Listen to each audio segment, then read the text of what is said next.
வாடா சரவடி சங்கி, தீபாவளி எல்லாம் எப்படி போயிட்டு இருக்கு? தீபாவளி எப்படி போகுதா? அதான் இந்த இந்து விரோத திமுக எங்கயா கொண்டாட விடுறாங்க நிம்மதியா தீபாவளிய கூட. திமுக தீபாவளி கொண்டாட இல்லையா? என்னடா சொல்ற? ஆமாப்பா, இங்க பாருப்பா, எங்க புதிய தலைமுறையே நியூஸ் போட்டிருக்காப்பா. என்ன அப்படின்னா, தீபாவளி தினத்தன்று காலை 6 மணி முதல் 7 மணி வரை மட்டுமே, இரவு 7 மணி முதல் 8 மணி வரை மட்டுமே பட்டாசுகளுக்கு அனுமதி. இப்படிக்கு தமிழக அரசுன்னு சொல்லி நியூஸ் போட்டிருக்காங்கப்பா. தெரியுதா இவங்க யாருன்ட்டு? இதை பார்த்துட்டு என்ன மாதிரியே கொதிச்சு போன எங்க பாஜகவுடைய இளைஞரணி தலைவர் வினோஜ் பி செல்வம் அவர் ஒரு பதிவு போட்டாரு. என் பண்டிகை என் உரிமை. 2026 தமிழ்நாட்டில் என்டிஏ கூட்டணி ஆட்சி அமைத்தவுடன் இந்த கட்டுப்பாடுகள் அனைத்தும் தகர்க்கப்பட்டு வெடிவெடித்து இஷ்டத்துக்கு கொண்டாடுவோம். இந்த திமுக அறிவாலய அடிமைகளை வீட்டுக்கு அனுப்புவோம் அப்படின்னு சொல்லி பதிவு போட்டு எங்கெல்லாம் குச்சிப்படுத்திருக்கிறாரு. இப்ப தெரியுது இந்த திமுக இந்து விரோத செயல். அட சரவடி சங்கிய, புதிய தலைமுறை செய்தி இல்லாம ஒரு ஆதாரம் காட்டிக்கிட்டு இருப்பீங்க. ஃபர்ஸ்ட் இந்த பட்டாசு இத்தனை மணி நேரம் தான் வெடிக்கணும் அப்படின்னு சொல்லி உத்தரவு போட்டது உண்மைதான். ஆனா அந்த உத்தரவை தமிழ்நாடு அரசோ திமுக அந்த உத்தரவு போடல. இந்த உத்தரவு போட்டது உச்சநீதிமன்றம்.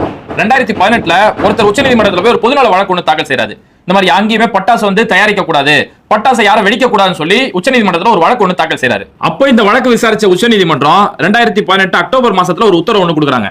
இனி பட்டாசு தயாரிக்கும் போது சுற்றுச்சூழலுக்கு உகந்த பட்டாசுகளை மட்டுமே தயாரிக்கணும், பசுமை பட்டாசுகளை தயாரிக்கணும். அந்த பட்டாசு வெடிக்கக்கூடிய நேரங்கள் காலையில 6 மணில இருந்து 7 மணி வரைக்கும், இரவு 7 மணில இருந்து 8 மணி வரைக்கும் தான் இந்த நேரத்தில் மட்டும் தான் வெடிக்கணும்னு சொல்லி உச்சநீதிமன்றம் ஒரு உத்தரவு கொடுத்திருக்காங்க. உச்சநீதிமன்றம் ஒரு உத்தரவு கொடுத்தோன்னே எல்லா மாநிலத்தில் இருக்கக்கூடிய அரசுகளும் அதை பின்பற்றி தான் ஆகணும். ஆனா புதிய தலைமுறை இதை உச்சநீதிமன்ற உத்தரவின் படின்ற செய்தியை வெளியிடாம ஏதோ திமுக இப்படி ஒரு உத்தரவு போட்ட மாதிரி இப்படி ஒரு செய்தியை வெளியிடுறாங்க. அதாவது அவங்க பாஜக கூட்டணியில் இருக்கிறாங்க, அதுக்கு விசுவாசமா நடந்துக்கிறாங்களாம். டெல்லியில கடந்த 7 வருஷமா பட்டாசு விற்பனை செய்வதற்கும் பட்டாசு வெடிப்பதற்கும் தடை போட்டு வச்சிருக்காங்க. இந்த வருஷம் தான் உச்சநீதிமன்றம் ஒரு அனுமதி கொடுத்து காலையில 1 மணி நேரம் சாயந்தரம் 1 மணி நேரம் வெடிக்கலாம் அப்படின்னு சொல்லி ஒரு அனுமதி கொடுத்திருக்காங்க. அந்த அனுமதி கூட பசுமை பட்டாசு மட்டும் தான் வெடிக்கணும், அந்த பட்டாசு பாக்ஸ் மேல QR கோட் இருக்கணும், பட்டாசு வெடிக்கக்கூடிய நேரத்தை போலீஸ் ரோந்து செக் பண்ணுவாங்க சொல்லி இவ்வளவு கட்டுப்பாடுகள் டெல்லியில இருக்குது. டெல்லியில மட்டும் இல்ல, பாஜக ஆட்சி செய்யக்கூடிய உத்தரப்பிரதேசம், குஜராத், ராஜஸ்தான் சொல்லி பல இடங்கள்ல இந்த கட்டுப்பாடு இருக்கு.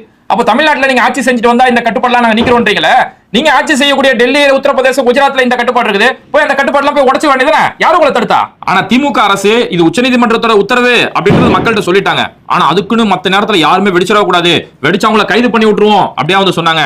இப்ப நம்ம பேசிருக்க மதிய நேரம், இந்த டைம்ல வெளியில பட்டாசு வெடிக்கிற சத்தம் கேக்குதா டமால் டுமின்னு சொல்லி யாரும் உங்களை தடுத்தா? அப்போ எங்கடா ஒரு பிரச்சனை நடக்கும், அதை இந்து மதத்தோட முடிச்சு போட்டு இந்து விரோத திமுக, இந்து எதிரி காங்கிரஸ் அப்படின்னு சொல்லி ஒரு கேவலமான அரசியல் பண்றதுக்காக இந்து மதத்தை ஏன்டா இழிவுபடுத்திட்டு இருக்கீங்க? ஆமா பாய், நீ சொல்றதும் சரியா தான் இருக்குது. சரி, நாங்களாவது ஏதோ சங்கி எங்களோட அரசியல் பொழப்புக்காக இந்த மாதிரியான வன்மத்தெல்லாம் கக்குறோம். இந்த புதிய தலைவர் இவ்வளவு பெரிய மீடியாவா இருந்துகிட்டு உச்சநீதிமன்றத்தின் உத்தரவுப்படி நியூஸ் போடாம ஏதோ திமுகவே இந்து விரோத சட்டம் போடுற மாதிரி இப்படிக்கு தமிழக அரசுன்னு சொல்லி உள்நோக்கத்தோட நியூஸ் போறானே, மனுஷனா இவன்? இதுல புதிய தலைமுறை